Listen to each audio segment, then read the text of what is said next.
এই মুহূর্তে সরাসরি নজর রাখবো প্রদীপ মজুমদার সাংবাদিকদের মুখোমুখি হয়েছেন। শ্রীমতী প্রতিমা মণ্ডল মাননীয় সাংসদ, আমি এবং নেতৃত্ব দিচ্ছিলেন আমাদের সর্বভারতীয় সাধারণ সম্পাদক, অন্য বহু আমাদের নেতৃত্ব ছিলেন, সাংসদরা অবশ্যই ছিলেন, তার সঙ্গে ছিলেন আমাদের বরিষ্ঠ মন্ত্রী সভার সদস্যরা। তার ভেতরে ওনার সীমিত সংখ্যা যা বেঁধে দিয়েছিলেন সেই অনুযায়ী আমরা দেখা করতে যাই, 2 ঘন্টার বেশি বসিয়ে রাখেন।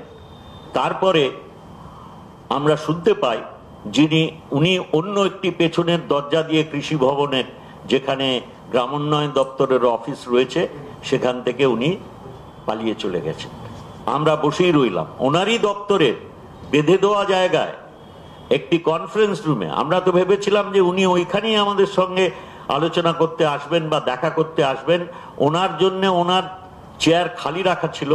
আমরা সেখানে সেইভাবে বিন্যাস করে আমরা বসেছিলাম। আমাদের সর্বভারতীয় সাধারণ সম্পাদক মহাশয় সামনে ছিলেন, অনেকে ফেসবুকে সেই চিত্র দেখেছেন। কিন্তু কিছু না জানিয়ে ওনার চলে যাওয়া খুব আশ্চর্য লাগলো। আমরা স্থির করলাম ওনার কাছে জানতে যাব যে কেন এই রকম ব্যবহার করলেন। আমরা তো দেখা করতে গেছিলাম, ওনাদের কাছ থেকে সময় নেই। গ্রামোন্নয়ন মন্ত্রী তিনি সময় দিতে পারেননি বলে তিনি বলেছিলেন আমাদের রাষ্ট্রমন্ত্রী একজন দেখা করবেন। ঠিক আছে, তাই আমরা গেলাম, কিন্তু উনি চলে গেলেন। আমরা জানতে চেয়েছিলাম যে, ঠিক করলাম আমরা কয়েকজন গিয়ে ওনার দপ্তরে জানতে চাইবো যে কেন এই ব্যবহার আমাদের প্রতি করা হলো। উত্তর তো পাওয়াই গেল না, কিন্তু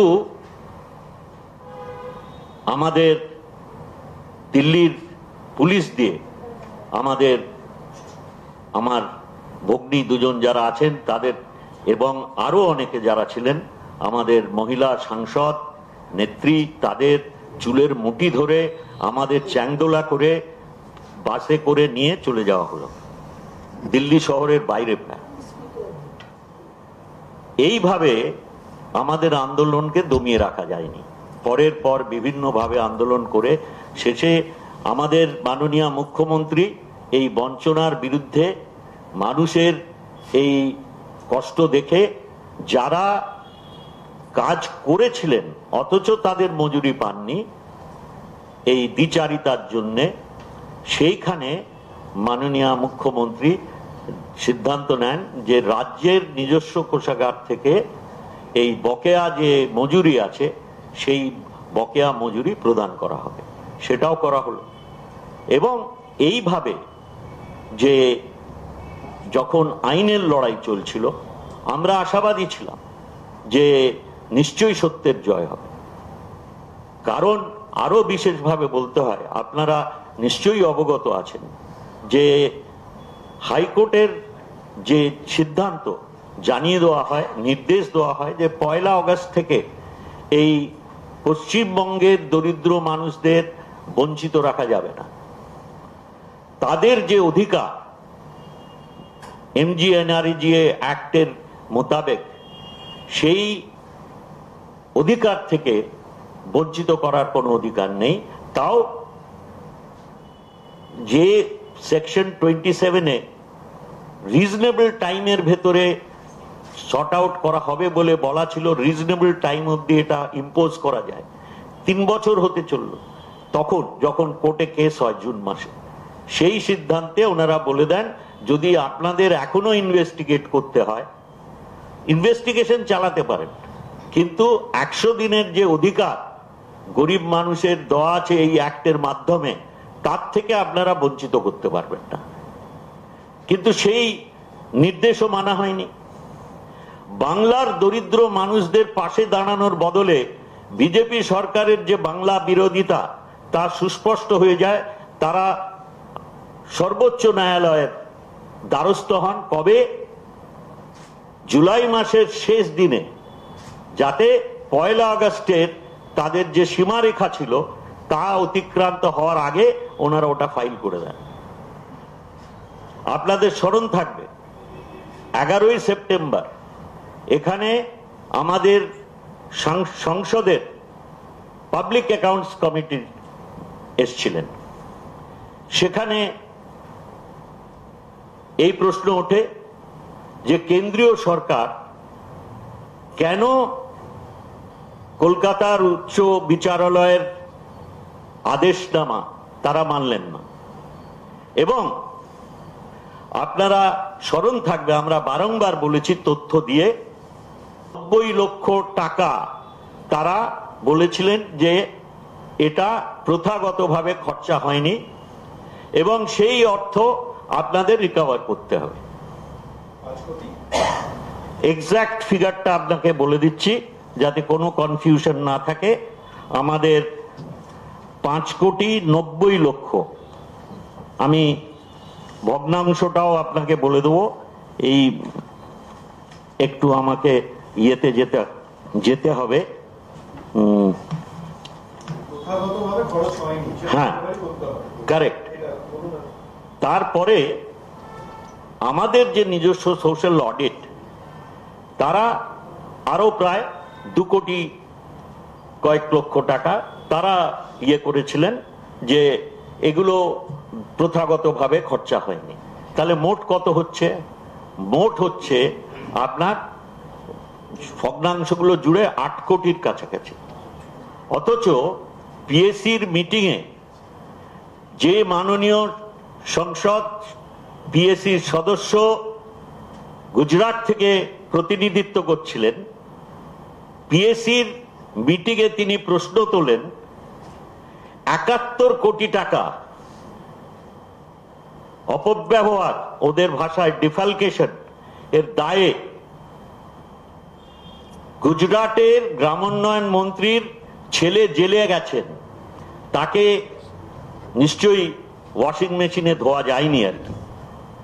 কোর্টে প্রমাণিত কটা সেন্ট্রাল টিম গিয়েছিল গুজরাটে, এটা আমার প্রশ্ন নয়। পিএসসির মাননীয় সদস্য গুজরাটের প্রতিনিধিত্ব করছিলেন, তার নাম শ্রী এস পাটিল। তিনি এই প্রশ্ন, এস প্যাটেল, তিনি এই প্রশ্ন করেছিলেন। আর আপনাদের যদি আমি তথ্য দিতে পারি, আপনারা যদি কেন্দ্রীয় সরকারের যে MIS পোর্টাল আছে তাতে দেখানো আছে যে উত্তরপ্রদেশ 48.88 অর্থাৎ কিনা ধরে নিন 49 কোটি টাকা তারা সোশ্যাল অডিটে ধরা পড়েছে ফাইন্যান্সিয়াল মিসঅ্যাপ্রোপ্রিয়েশন ফর MGNREG ওয়ার্ক। কোন পিরিয়ডে?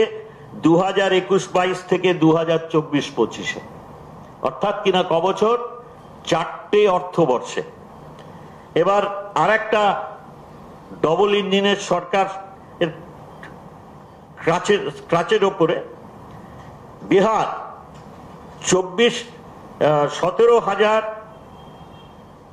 17 কোটি 76 লক্ষ, মহারাষ্ট্র 15 কোটি 2 লক্ষ।